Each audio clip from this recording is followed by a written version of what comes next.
Welcome to Stories with Liz. Today we are doing our first Sherlock Holmes adventure. It is called A Scandal in Bohemia and was first released in 1891. A Scandal in Bohemia. To Sherlock Holmes, she was always the woman. I have seldom heard him mention her under any other name. In his eyes, she eclipses and predominates the whole of her sex. It was not that he felt any emotion akin to love for Irene Adler. All emotions, and that one particularly, were abhorrent to his cold, precise, but admirably balanced mind. He was, I take it, the most perfect reasoning and observing machine that the world has seen. But as a lover, he would have placed himself in a false position. He never spoke of softer passions, save with a jibe and a sneer. They were admirable things for the observer, excellent for drawing the veil from men's motives and actions. But for the trained reasoner to admit such intrusions into his own delicate and finely adjusted temperament was to introduce a distracting factor which might throw a doubt upon his mental results.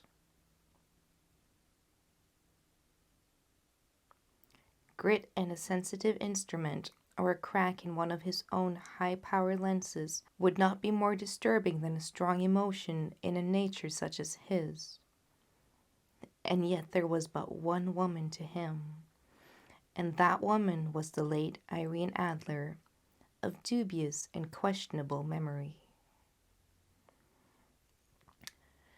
I had seen little of Holmes lately. My marriage had drifted us away from each other. My own complete happiness and the home-centered interest which rise up around the man who first finds himself master of his own establishment were sufficient to absorb my attention, while Holmes, who loathed every form of society with his whole Bohemian soul, remained in our lodgings in Baker Street, buried among his old books and alternating from week to week between cocaine and ambition, the drowsiness of the drug and the fierce energy of his own keen nature.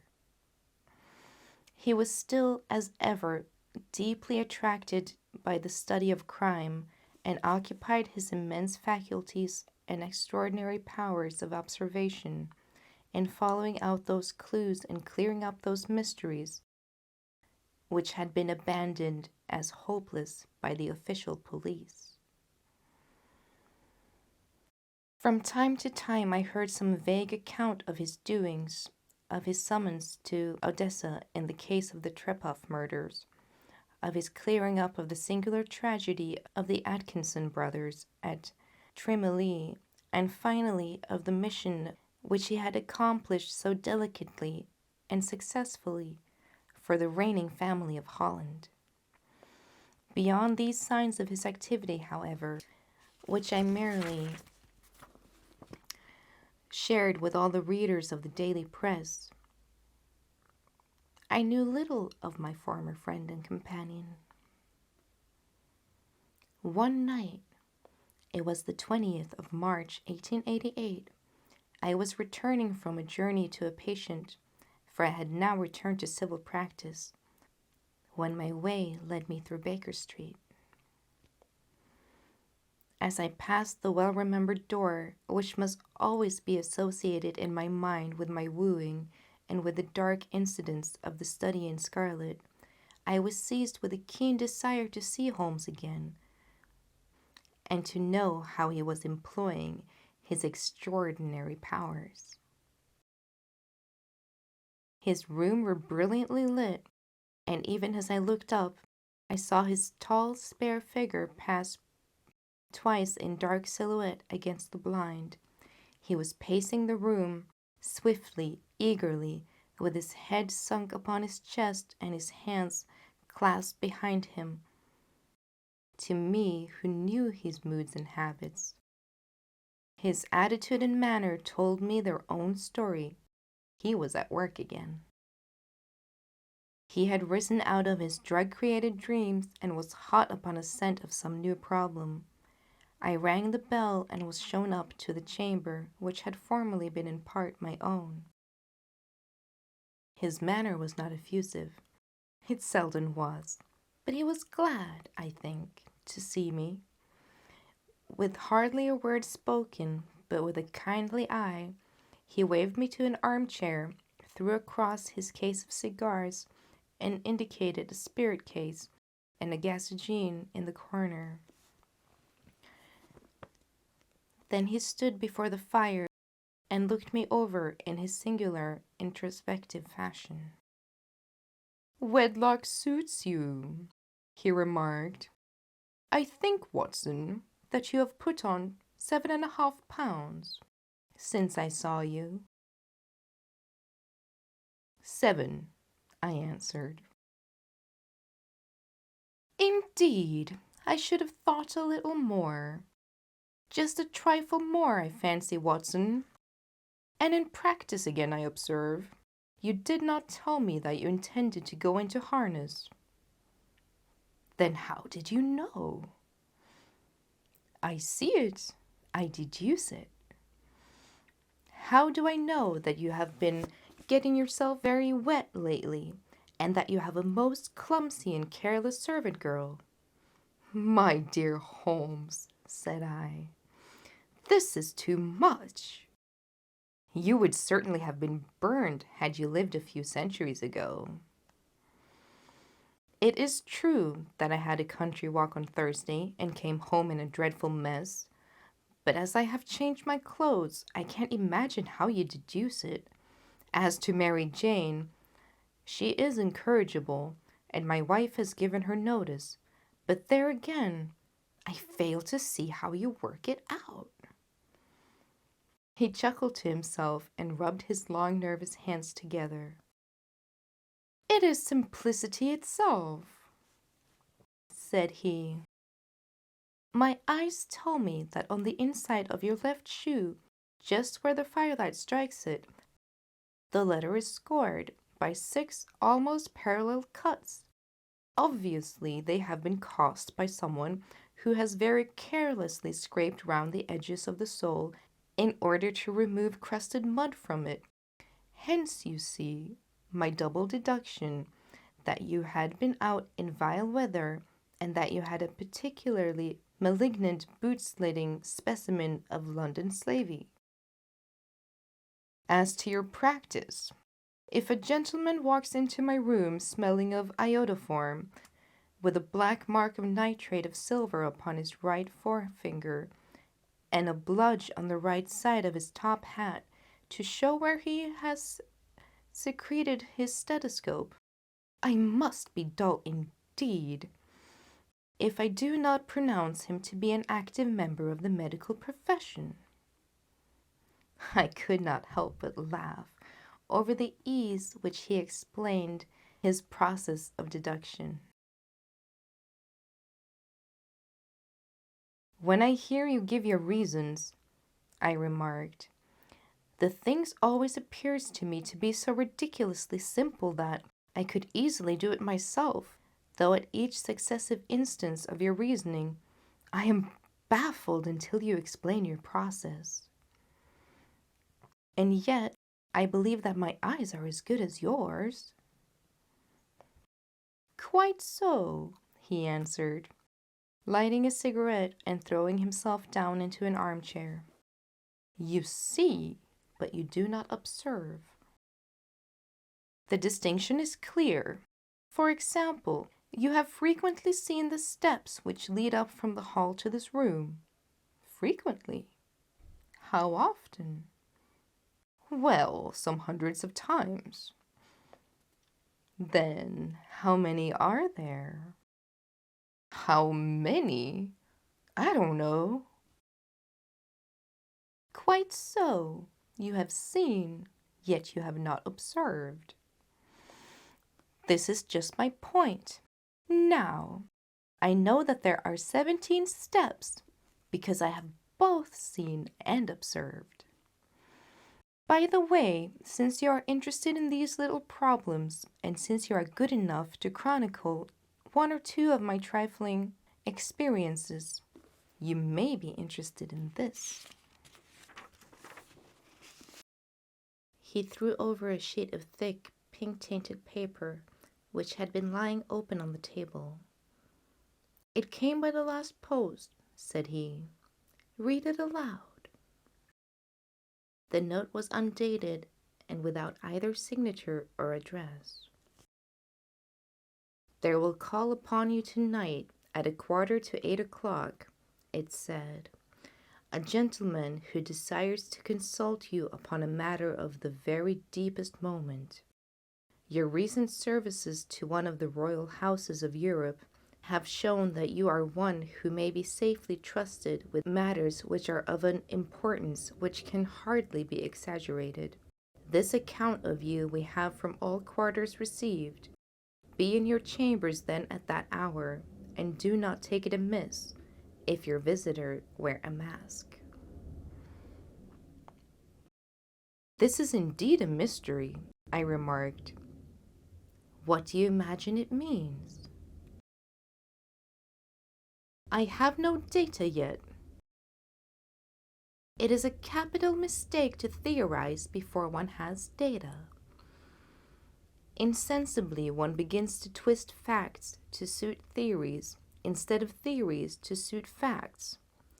But the note itself, what do you deduce from it?"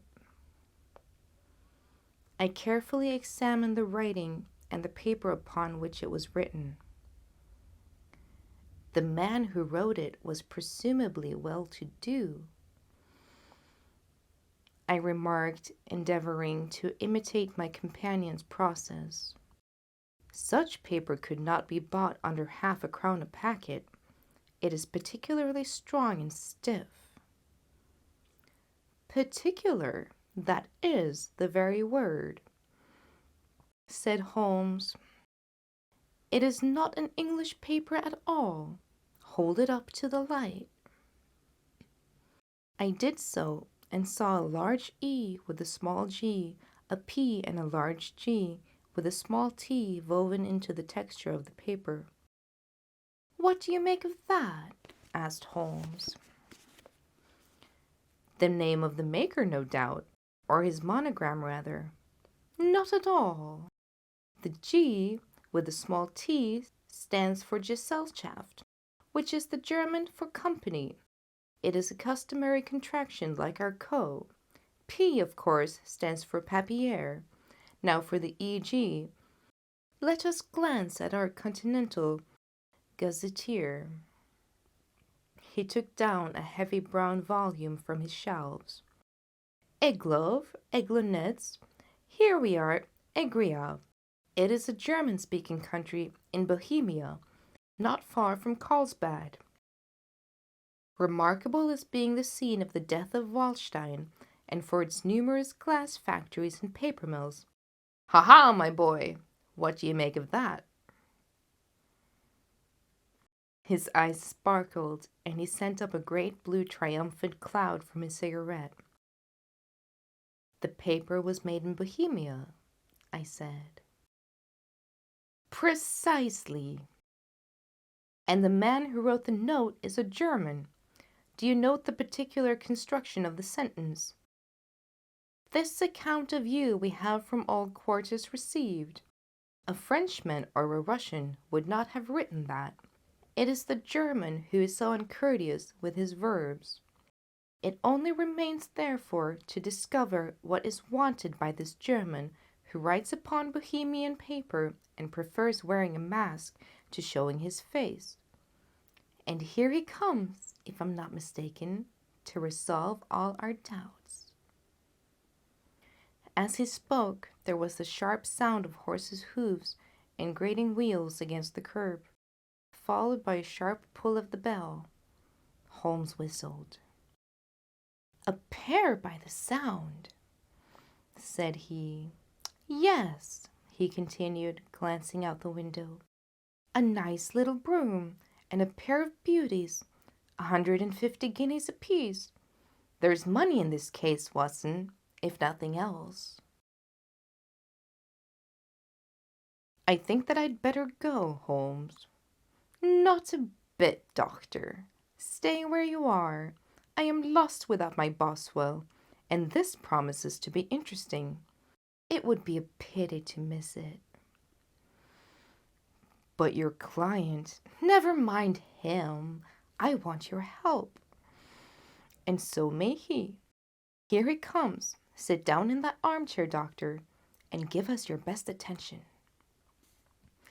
A slow and heavy step, which had been heard upon the stairs and in the passage, paused immediately outside the door. Then there was a loud and authoritative rap. "Come in," said Holmes. A man entered who could hardly have been less than 6 feet 6 inches high, with the chest and limbs of a Hercules.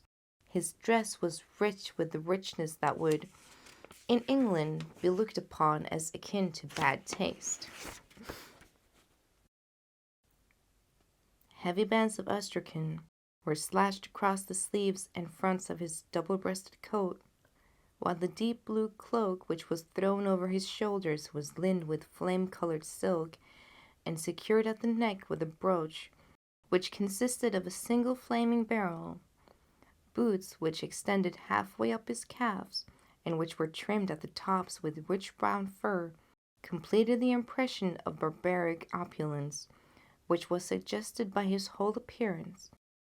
He carried a broad-brimmed hat in his hand, while he wore across the upper part of his face, extending down past the cheekbones, a black vizard mask, which he had apparently adjusted the very moment, for his hand was still raised to it as he entered.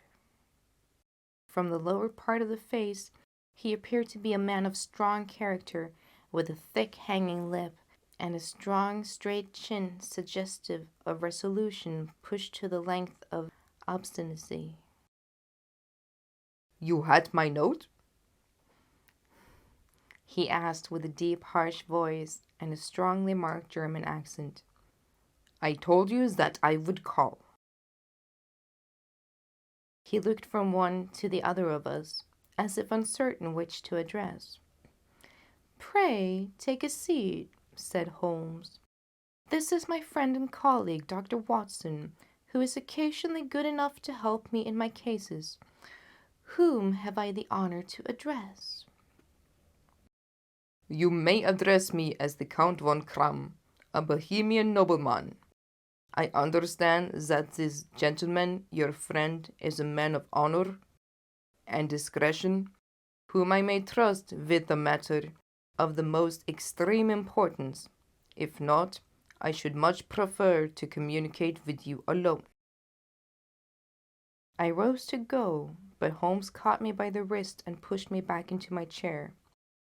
"It is both or none," said he. "You may say before this gentleman anything you wish to say to me." The Count shrugged his broad shoulders. "Then I must begin," said he, "by binding you both to absolute secrecy for 2 years. At the end of this time, the matter will be of no importance. At present, it is not too much to say that it is of such weight it might have an influence on European history." "I promise," said Holmes. "And I." "You will excuse this mask," continued our strange visitor. "The august person who employs me wishes his agent to be unknown to you, and I may confess at once that the title which I have just called myself is not exactly my own." "I was aware of it," said Holmes dryly. "The circumstances are of great delicacy, and every precaution has to be taken to quench what might grow to be an immense scandal and seriously compromise one of the reigning families of Europe. To speak plainly, the matter implicates the great house of Ormstein, hereditary king of Bohemia. I was also aware of that, murmured Holmes, setting himself down in his armchair and closing his eyes. Our visitor glanced with some apparent surprise at the languid, lounging figure of the man who had no doubt been depicted to him as the most incisive reasoner and most energetic agent in Europe. Holmes slowly reopened his eyes and looked impatiently at his gigantic client. "If your Majesty would condescend to state your case," he remarked, "I should be better able to advise you." The man sprang up from his chair and paced up and down the room in uncontrollable agitation. Then, with a gesture of desperation, he tore the mask from his face and hurled it upon the ground. "You are right," he cried. "I am the king. Why should I attempt to conceal it?" "Why, indeed?" murmured Holmes. "Your Majesty had not spoken before I was aware that I was addressing Wilhelm Gottstein Sigmund von Ormstein, Grand Duke of Cassel-Verstein, and hereditary king of Bohemia." "But you can understand," said our strange visitor, sitting down once more and passing his hand over his high white forehead. "You can understand that I am not accustomed to doing such business in my own person. Yet the matter was so delicate that I could not confide it to an agent without putting myself in his power. I have come incognito from Prague for the purpose of consulting you." "Then pray consult," said Holmes, shutting his eyes once more. "The facts are briefly these.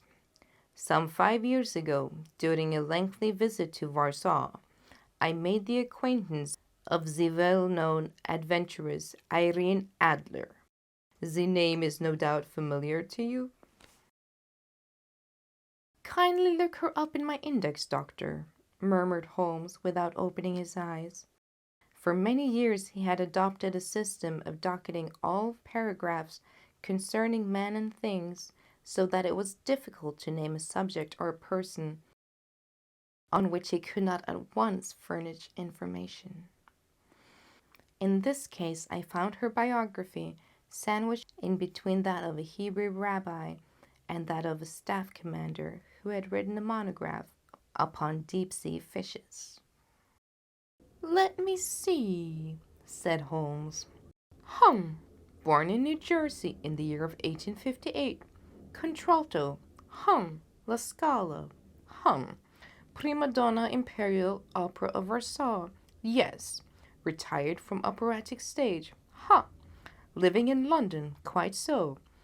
Your Majesty, as I understand, became entangled with this young person, wrote her some compromising letters, and is now desirous of getting those letters back."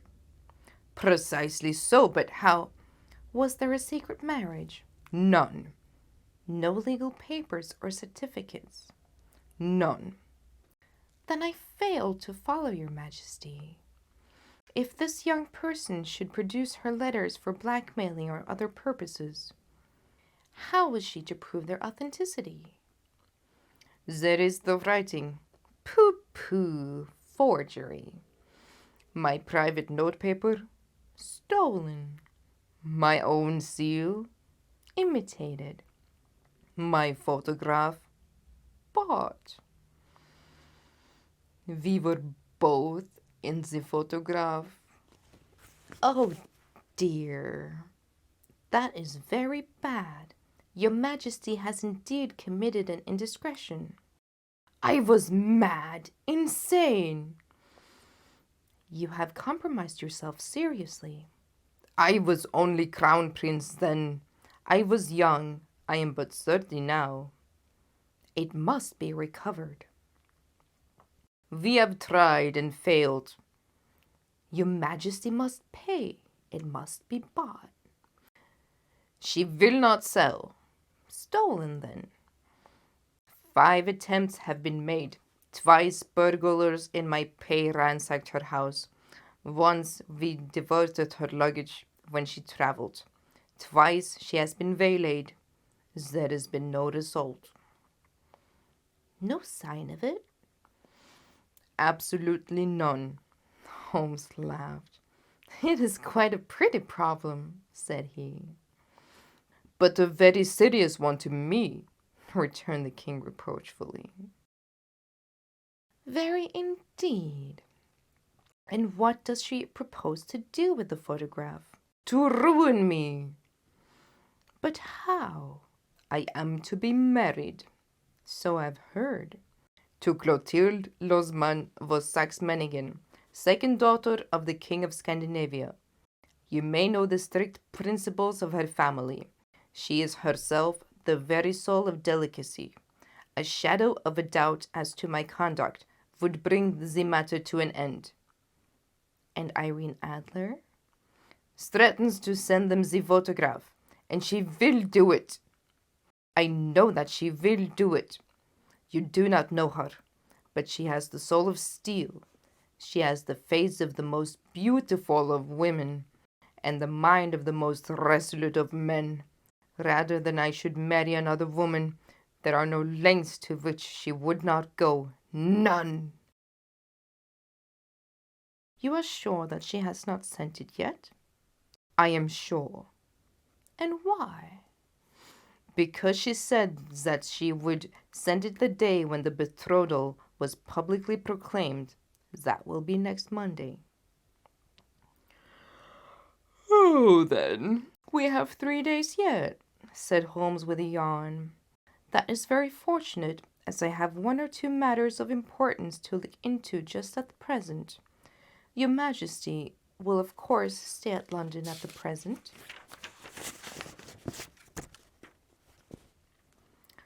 Certainly, you will find me at the Langham under the name of Count von Kram.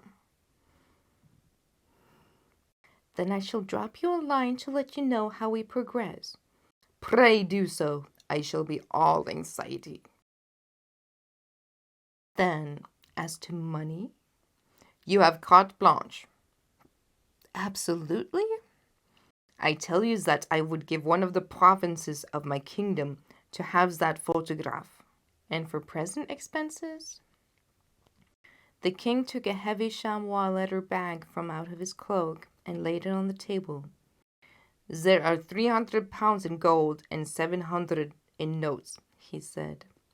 Holmes scribbled a receipt upon a sheet of his notebook and handed it to him. And mademoiselle's address? He asked. Is Briny Lodge, Serpentine Avenue, St. John's Wood. Holmes took a note of it. One other question, said he. Was the photograph a cabinet? It was.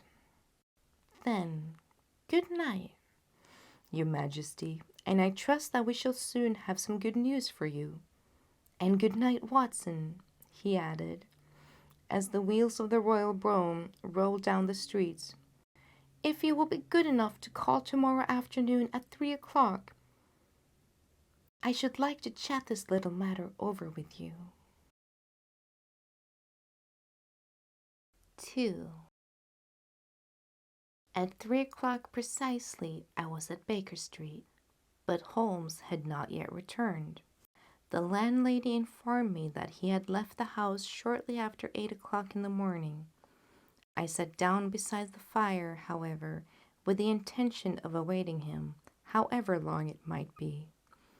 I was already deeply interested in his inquiry, for though it was surrounded by none of the grim and strange features which were associated with the two crimes which I had elsewhere recorded, still the nature of the case and the exalted station of his client gave it a character of its own. Indeed, apart from the nature of the investigation which my friend had on hand, there was something in his masterly grasp of a situation and his keen, incisive reasoning which made it a pleasure to me to study his system of work and to follow the quick, subtle methods by which he disentangled the most inexpressible mysteries. So accustomed was I to his invariable success that the very thought of his failings had ceased to enter my brain. It was close upon 4 before the door opened, and a drunken-looking groom, ill-kempt and side-whiskered, with an inflamed face and disreputable clothes, walked into the room. Accustomed as I was to my friend's amazing powers in the use of disguises, I had to look 3 times before I was certain that it was indeed he.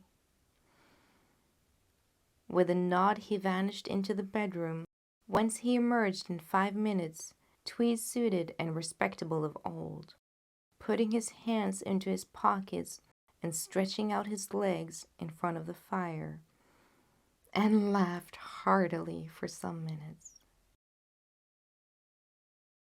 "Well, really," he cried, and then he choked and laughed again until he was obliged to lie back, limp and helpless in the chair. "What is it?" "It is quite too funny. I am sure you would never guess how I employed my morning, or what I ended up by doing." "I can't imagine. I suppose that you have been watching the habits and perhaps the house of Miss Irene Adler." "Quite so, but the sequel was rather unusual. I will tell you, however. I left the house a little after 8 o'clock this morning, in the character of a groom out of work. There is a wonderful sympathy of Freemasonry among horsey men. Be one of them, and you will know all there is to know. I soon found Briny Lodge.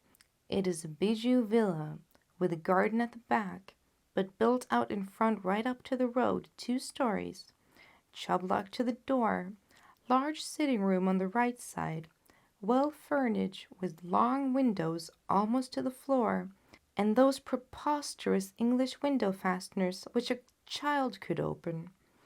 Behind there was nothing remarkable, save that the passage window could be reached from the top of the coach house. I walked round it and examined it closely from every point of view, but without noting anything else of interest. I then lounged down the street and found, as I expected, that there was mews in the lane which runs down by the wall of the garden. I lent the Ulsters a hand in rubbing down the horses, and received in exchange 2d, a glass of half and half, 2 fills of shag tobacco, and as much information as I could desire about Miss Adler, to say nothing of half a dozen other people in the neighborhood, in whom I had not in the least interest, but whose biographies I was compelled to listen to. "And what of Irene Adler?" I asked. "Oh, she has turned all the men's heads down in that part. She is the daintiest thing under a bonnet on this planet, so says the Serpentine Muse to a man. She lives quietly, sings at concerts, drives out at 5 every day, and returns at 7 sharp for dinner. Seldom goes out at other times except when she sings. Has only 1 male visitor, but a good deal of him. He is dark, handsome, and dashing, never calls less than once a day, and often twice. He is a Mr. Godfrey Norton of the Inner Temple. See the advantages of a cabman as a confidant." They had driven him home a dozen times from Serpentine Mews, and knew all about him. When I had listened to all they had to tell, I began to walk up and down near Briny Lodge once more, and to think over my plan of campaign. This Godfrey Norton was evidently an important factor in the matter. He was a lawyer. That sounded ominous. What was the relation between them, and what the object of his repeated visits? Was she his client, his friend, or his mistress? If the former, she had probably transferred the photograph to his keeping. If the latter, it was less likely. On the issue of this question depended whether I should continue my work at Briny Lodge or turn my attention to the gentleman's chambers in the temple. It was a delicate point, and it widened my field of inquiry. I fear that I bore you with these details, but I have to let you see my little difficulties if you are to understand the situation. I am following you closely, I answered. I was still balancing the matter in my mind when the hansom cab drove up to Briny Lodge, and a gentleman sprang out. He was a remarkably handsome man, dark, aquiline, and moustached, evidently the man of whom I have heard. He appeared to be in a great hurry, shouted to the cabman to wait, and brushed past the maids to open the door, with the air of a man who was thoroughly at home. He was in the house about half an hour, and I could catch glimpses of him in the windows of his sitting room, pacing up and down, talking excitedly and waving his arms. Of her I could see nothing. Presently he emerged, looking even more flurried than before. As he stepped up to the cab, he pulled a gold watch out from his pocket and looked at it earnestly. "Drive like the devil!" he shouted.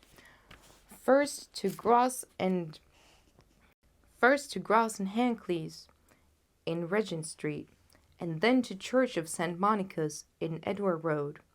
Half a guinea if you get there in 20 minutes. Away they went, and I was just wondering whether I should not do well to follow them, when up the lane came a neat little landau, the coachman with his coat only half buttoned and his tie under his ear, while all the tags of his harness were sticking out of the buckles. It hadn't pulled up before she shot out of the hall door and into it. I only caught a glimpse of her at the moment, but she was a lovely woman, with a face that a man might die for. "The Church of St. Monica, John," she cried, "and half a sovereign if you reach it in 20 minutes. This was quite too good to lose, Watson. I was just balancing whether I should run for it or whether I should perch behind her landau when a cab came through the street. The driver looked twice at such a shabby fare, but I jumped in before he could object. 'The Church of St. Monica,' said I, 'and half a sovereign if you reach it in 20 minutes. It was 25 minutes to 12, and of course it was clear enough what was in the wind. My cabby drove fast. I don't think I ever drove faster. The others were there before us. The cab and the landau with their steaming horses was in front of the door when I arrived. I paid the man and hurried into the church. There was not a soul there save the two whom I had followed and a surpliced clergyman who seemed to be expostulating with them. They were all three standing in a knot in front of the altar. I lounged up the side aisle like any other idler who has dropped into a church. Suddenly, to my surprise, the three at the altar faced round to me, and Godfrey Norton came running as hard as he could towards me. 'Thank God!' he cried. 'You'll do. Come, come!' 'What then?' I asked. 'Come, man, come! 3 minutes, or it won't be legal.' I was half dragged up the altar, and before I knew where I was, I found myself mumbling responses which were whispered into my ear, and vouching for things which I knew nothing, and generally assisting in the securing tying up of Irene Adler, spinster, to Geoffrey Norton, bachelor. It was all done in an instant. And there was the gentleman thanking me on one side and the lady on the other, while the clergyman beamed on me in front. It was the most preposterous situation I've ever found myself in my life. And it was the thought of it that started me laughing just now.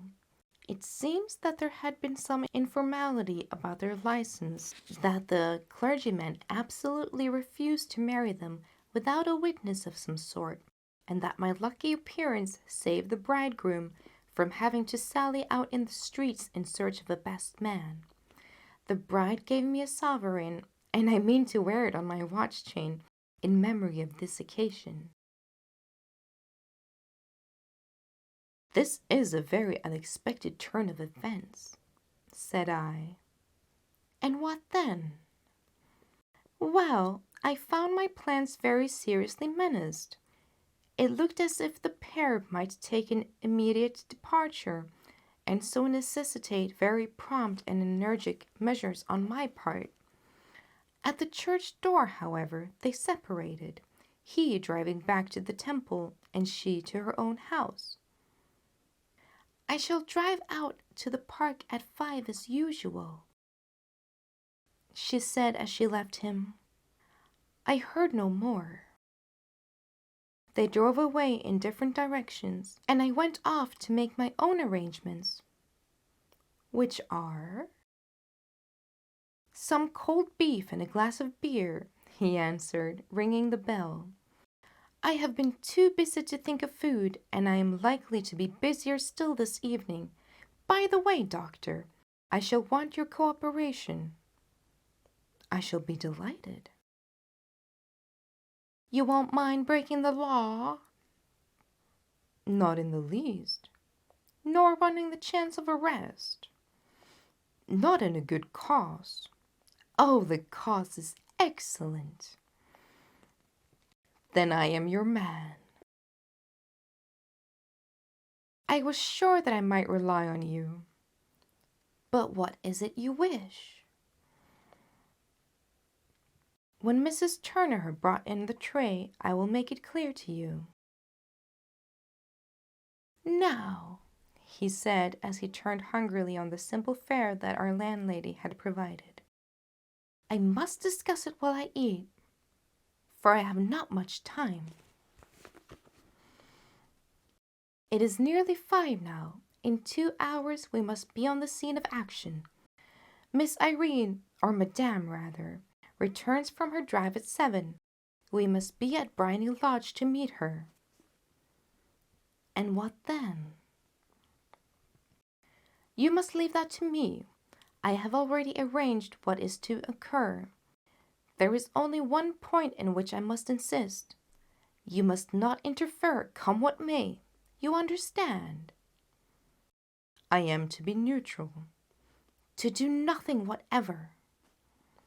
There will probably be some small unpleasantness. Do not join in it. It will end in my being conveyed into the house.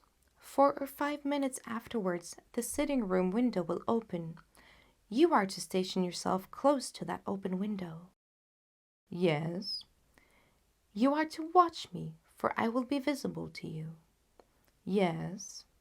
And when I raise my hand, so,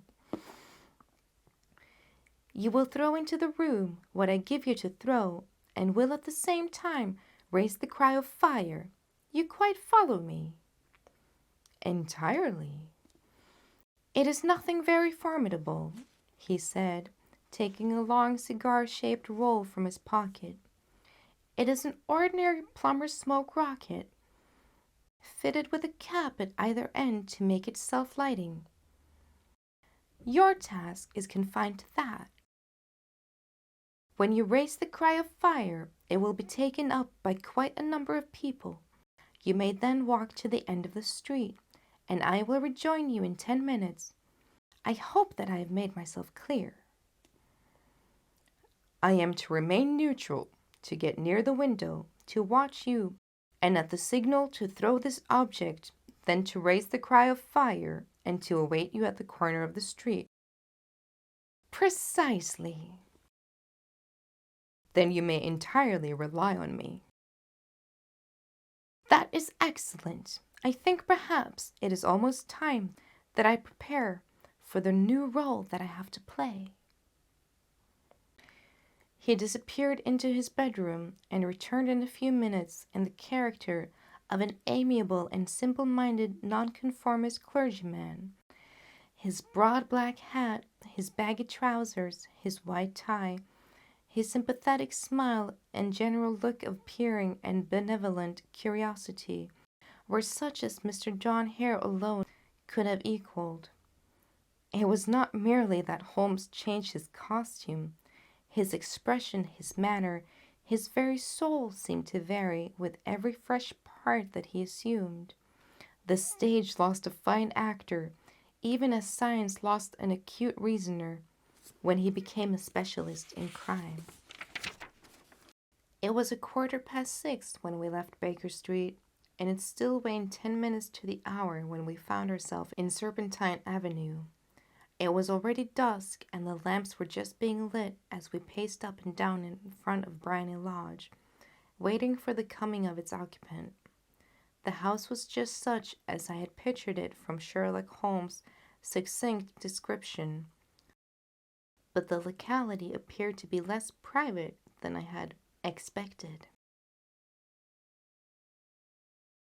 On the contrary, for a small street in a quiet neighborhood, it was remarkably animated.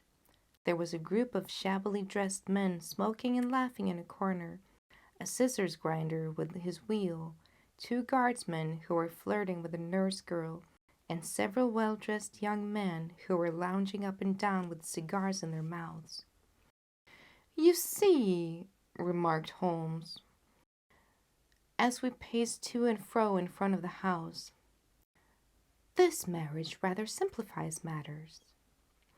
The photograph becomes a double-edged weapon now. The chances are that she would be as averse to it being seen by Mr. Godfrey Norton as our client is to its coming to the eye of his princess. Now the question is, where are we to find the photograph?" "Where indeed?" "It is most unlikely that she carries it about with her. It is cabinet size, too large for easy concealment about a woman's dress. She knows that the king is capable of having her waylaid and searched. 2 attempts of the sort have already been made. We may take it, then, that she does not carry it about with her. Where, then? Her banker or her lawyer? There is that double possibility, but I am inclined to think neither. Women are naturally secretive, and they like to do their own secreting. Why should she hand it over to anyone else? She could trust her own guardianship, but she could not tell what indirect or political influence might be brought to bear upon a businessman. Besides, remember that she has resolved to use it within a few days. It must be where she can lay her hands upon it. It must be in her own house." "But it has twice been burgled." "Pshaw! They did not know how to look." "But how will you look?"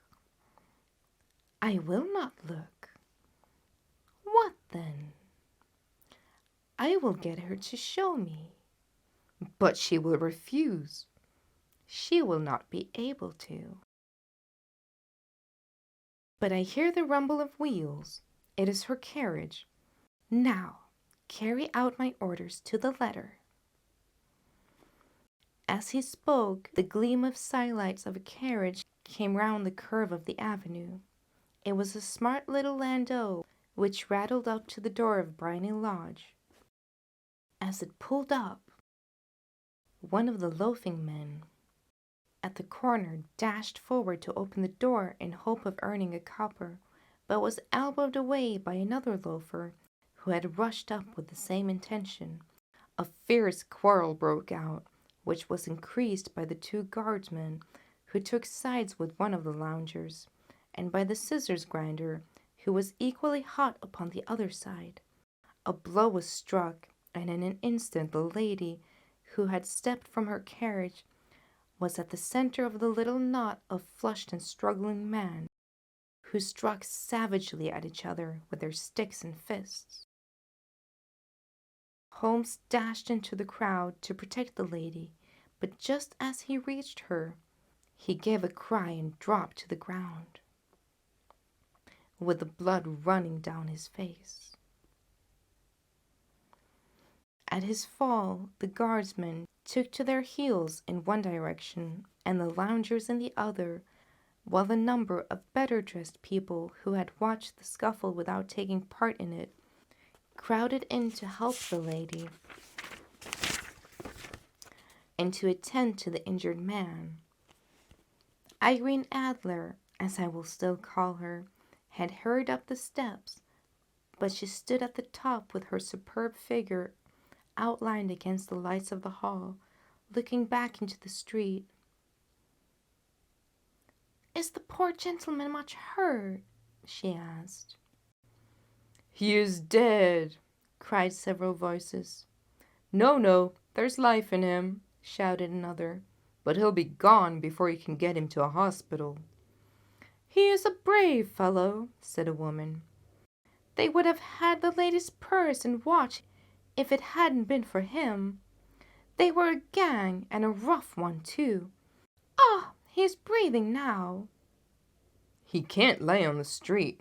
"May we bring him in, ma'am?" "Surely. Bring him into the sitting room. There's a comfortable sofa. This way, please." Slowly and solemnly he was borne into Briny Lodge and laid out in the principal room, while I still observed the proceedings from my post by the window. The lamps had been lit, but the blinds had not been drawn, so that I could see Holmes as he lay upon the couch. I do not know whether he was seized with the punction of the moment for the part he was playing, but I know that I felt more heartily ashamed of myself in my life than when I saw the beautiful creature against whom I was conspiring unobserve the grace and kindliness with which she waited upon the injured man. And yet it would be the blackest treachery to Holmes to draw back now from the part which he had entrusted to me. I hardened my heart and took the smoke rocket from under my ulster. After all, I thought, we were not injuring her. We were but preventing her from injuring another. Holmes had sat upon the couch, and I saw him motion like a man who is in need of air. A maid rushed across and threw open the window. At the same instant I saw him raise his hand, and at the signal I tossed my rocket into the room with a cry of fire. The word was no sooner out of my mouth than the whole crowd of spectators, well dressed and ill, gentlemen, ulsters, and servant maids, joined in a general shriek of fire. Thick clouds of smoke curled along the room and out the open window. I caught a glimpse of rushing figures, and a moment later the voice of Holmes from within, assuring them that it was a false alarm.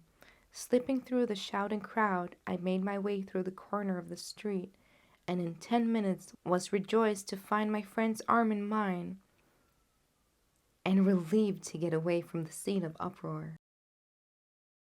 He walked swiftly and in silence for some few minutes until we had turned down one of the quiet streets which led to the Edgware Road. "You did it very nicely, Doctor," he remarked. "Nothing could have been better. It is all right. You have the photograph? I know where it is. And how did you find out?" "She showed me, as I told you she would." "I am still in the dark." "I do not wish to make mystery," he said, laughing. "The matter was very simple. You, of course, saw that everyone in the street was an accomplice. They were all engaged for the evening." "I guessed as much." "Then, when the row broke out, I had a little moist red paint in the palm of my hand. I rushed forward, fell down, clasped my hand to my face, and became a piteous spectacle. It is an old trick. That also I could fathom. Then they carried me in. She was bound to have me in. What else could she do? And into her sitting room, which was the very room which I suspected. It lay between that and her bedroom, and I was determined to see which. They laid me on a couch, I motioned for air, they were compelled to open the window, and you had your chance. How did that help you? It was all important. When a woman thinks her house is on fire, her instinct is at once to rush to the thing she values most. It is a perfectly overpowering impulse, and I have more than once taken advantage of it. In the case of the Darlington substitution scandal, it was of use to me, and also in the Arnsworth Castle business. A married woman grabs for her baby. An unmarried reaches for her jewel box. Now, it was clear to me that Our Lady of today had nothing in the house more precious to her than that which we are in quest of. She would rush to secure it. The alarm of fire was admirably done. The smoke and shouting was enough to shake nerves of steel, and she responded beautifully. The photograph is in a recess behind the sliding panel just above the right bell pull. She was there in an instant, and I caught a glimpse of it as she half drew it out. When I cried out that it was a false alarm, she replaced it, glanced at the rocket, and rushed out of the room, and I have not seen her since. I rose, and making my excuses, escaped from the house. I hesitated whether to attempt to secure the photograph at once, but the coachman had come in, and as he was watching me narrowly, it seemed safer to wait. A little over-precipitance may ruin all. And now? I asked. Our quest is practically finished. I shall call with the king tomorrow, and with you if you care to come with us. We will be shown to the sitting room to wait for the lady, but it is probable that when she comes, she may find neither us nor the photograph. It might be a satisfaction to His Majesty to regain it with his own hands. And when will you call? At 8 in the morning. She will not be up, so that we shall have a clear field. Besides, we must be prompt, for this marriage may mean a complete change in her life and habits. I must write to the king without delay. We had reached Baker Street and had stopped at the door.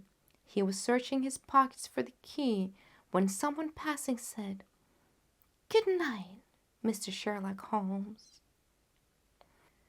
There were several people on the pavement at the time, but the greeting appeared to come from a slim youth in an ulster who had hurried by. "I've heard that voice before," said Holmes, staring down at the dimly lit street.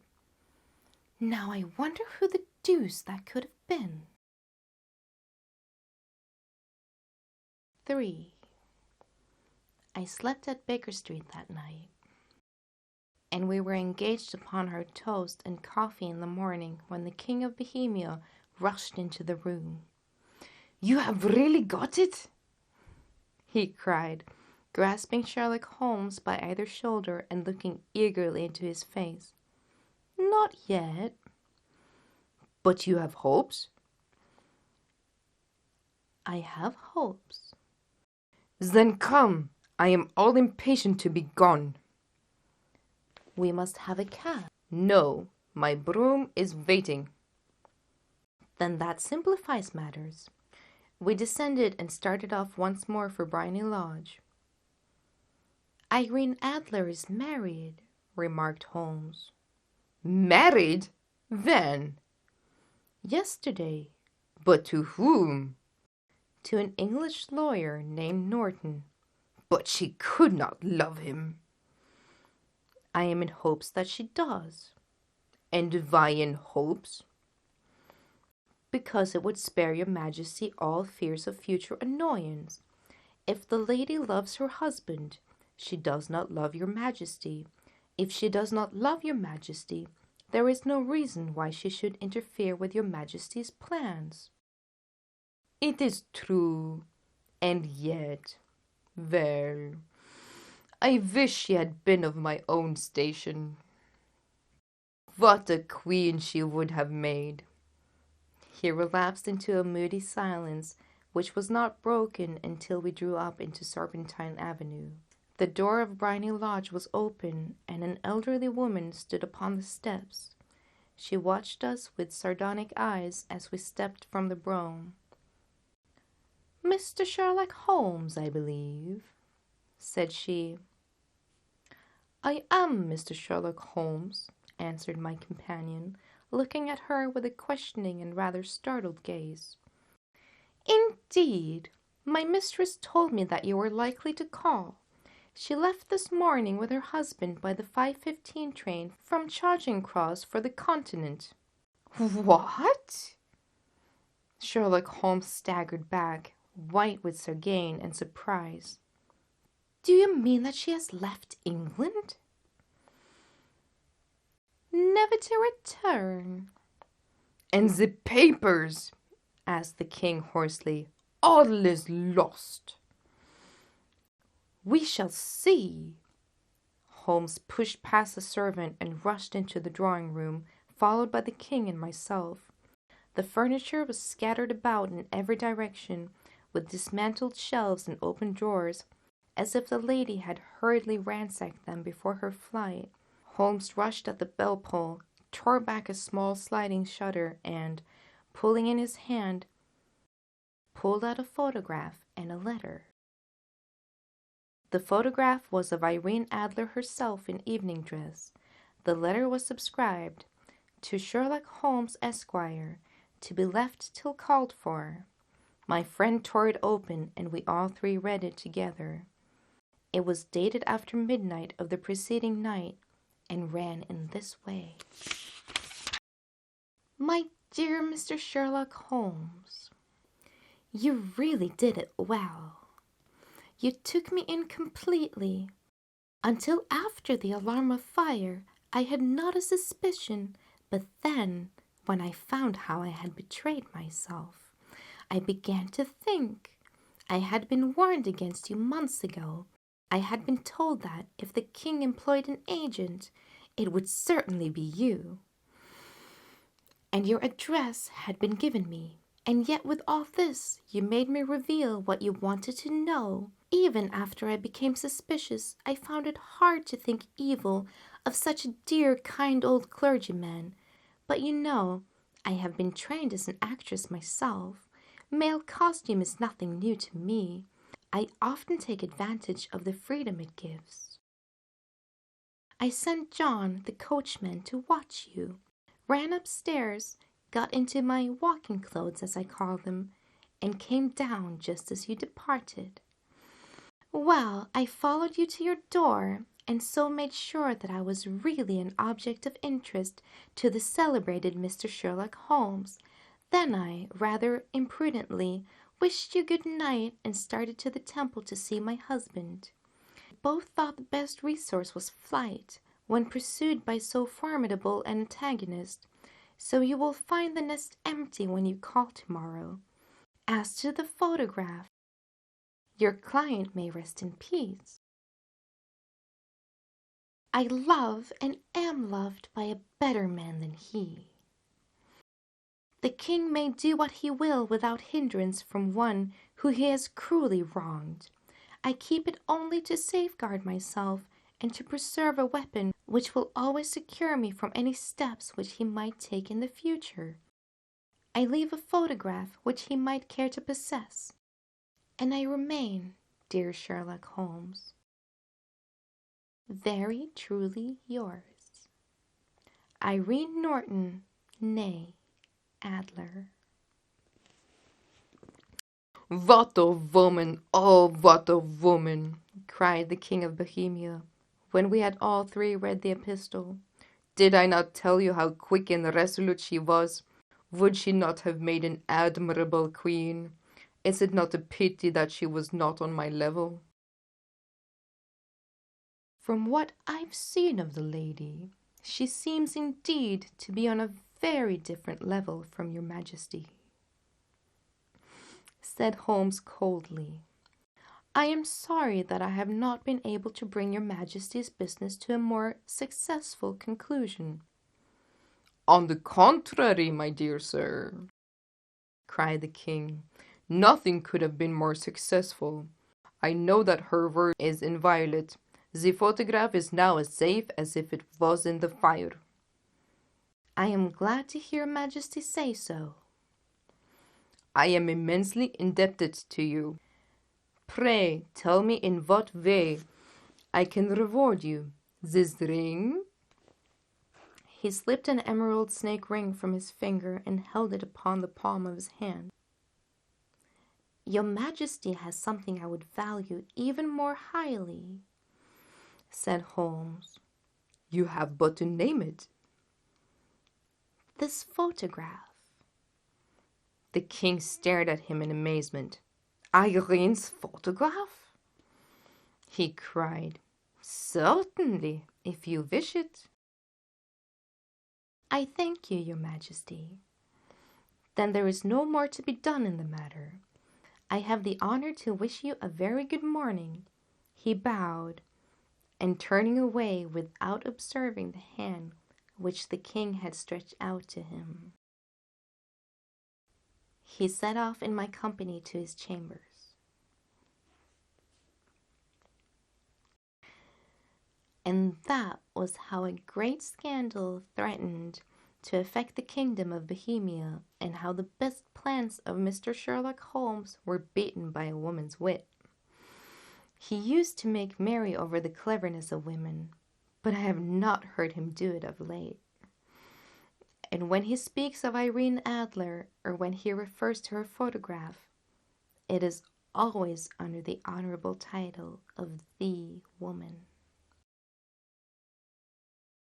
The end. That was our first Sherlock Holmes story. I hope you enjoyed it too. December, Christmas coming up. Looking forward to sharing some Christmas stories with you and getting into the holiday spirit with you. See you then. Bye.